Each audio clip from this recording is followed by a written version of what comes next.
eu quero aproveitar a tua última fala para gente desenhar, então, uma questão. Por que que você acha que se a polarização e a oposição são relações similares, dentro de uma circunstância, né, uma circunstância que é a mesma, mas ganharam nomes diferentes, porque nesse momento a polarização ela toma esse desenho, esse formato bem mais vivo do que antes era, por exemplo, a relação de oposição. Compreendi. Eu acho que nós temos um conjunto de fatores. Primeiro fator são as questões materiais. Nós vivemos uma crise econômica que há quem diga que já saímos dela, eu acho que não saímos. E, enfim, uma crise redistributiva, uma crise trabalhista. Nós vivemos a tal da pós-modernidade, do pós-tudo, na era da internet. Todos esses elementos eles facilitam uma comunicação de massa, uma comunicação rápida, que os atores políticos pensam em se comunicar da maneira mais fácil e assertiva possível, e a fim de causar engajamento digital, porque vencer nas redes sociais, ganhar o algoritmo é importante para manter um projeto político de pé. É importante para ter legitimidade política nas democracias. Esse é o risco das redes sociais hoje para as democracias. Porque se o governo não tem legitimidade nas redes, ele consegue pressionar o Congresso para fazer o impeachment, por exemplo. Ah, sabe que loucura? Essa é a história do governo Dilma. Se não tivéssemos redes sociais em 2016, se aquele contexto fosse nos anos 90, nos anos 80, talvez o impeachment da Dilma não teria rolado. Porque as redes sociais, os números mostravam que as grandes críticas têm agora a Quest, Datafolha, esses grandes institutos de pesquisa ficam mostrando quem é que ganha a batalha nas redes. Dessa vez foi a esquerda. Ou seja, nós conseguimos medir o impacto das redes sociais hoje. Então, as lideranças políticas, elas estão muito atentas a isso. Elas querem pautar o debate das redes sociais. Então, como é que ganha o algoritmo? Quando você traz um tema mais polêmico, quando você, né, reduz o tempo do vídeo. Se você grava um vídeo muito longo, ele vai ter menos alcance. Então você tem que condensar a sua crítica ou a sua proposta no menor tempo possível, de maneira a inflamar as pessoas, porque muita gente tem que comentar, muita gente tem que curtir, muita gente tem que compartilhar. Então, você vai reduzindo as nuances da política em Reels. É a TikTokização da política. Então, nós temos lideranças políticas que fazem isso muito bem hoje no Brasil, como o Nicolas Ferreira, a Erika Hilton, a Tabata Amaral. Queria falar mais um da direita, só para não falar que eu estou falando antes. Enfim, tem esses atores que estão assim, o Eduardo Bolsonaro, claro, que são pessoas que dominam as redes sociais, sempre trazendo assim, mastigando, transformando um assunto muito amplo em frases.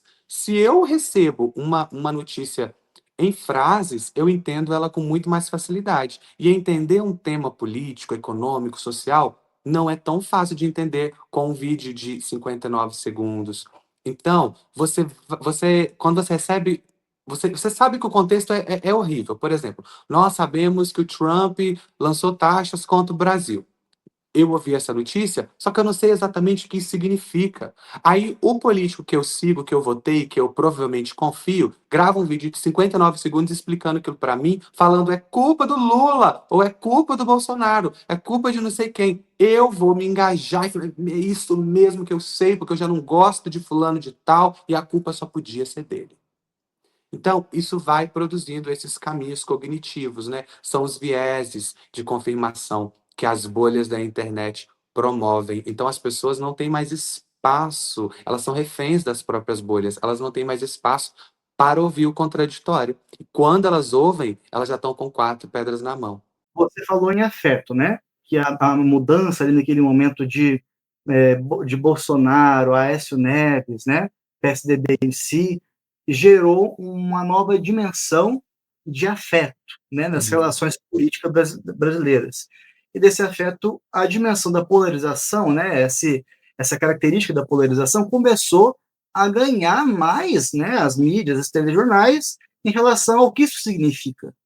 Agora, como é que a gente entende um pouquinho melhor essa dimensão de afeto dentro desses personagens que se acenderam? Eu falei de Aécio, falei de Bolsonaro, mas a gente também pode falar de Lula e Bolsonaro que compõem a polarização, né? Você entendeu agora melhor? Quando a gente fala de afeto na política ou de emoções na política, é importante lembrar também, nunca gosto de demonizar nada ou colocar a culpa toda em uma coisa. O componente emocional também tem o seu papel na política, né? O problema é que quando a gente trata dessa forma tão afetiva da política, a gente está, sem perceber, como que eu posso dizer? Matando a política de forma. Porque a política é racional, a política é decisão, a política é deliberação, a política é consenso. Então, se a gente trata de forma afetiva, a gente tira a razão de jogo, e toda hora minha luzinha fica apagando, e a gente, né, não consegue mais produzir um processo decisório digno.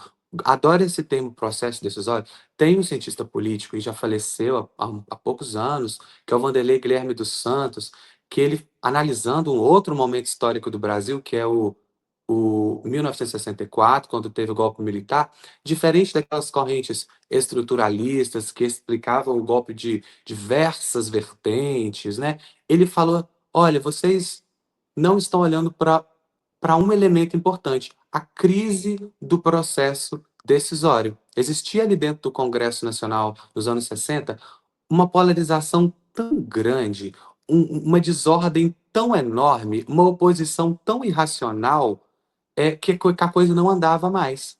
Então virou uma crise do processo decisório. Então, eu acho que dá para pensar no que nós estamos vivendo agora a partir desse conceito do Wanderlei Guilherme dos Santos. Essa polarização afetiva, ela causa uma crise do processo decisório, ou seja, não se decide mais nada importante, apenas se discute os temas de uma guerra moral, de uma guerra de afetos, de uma guerra de torcidas de futebol.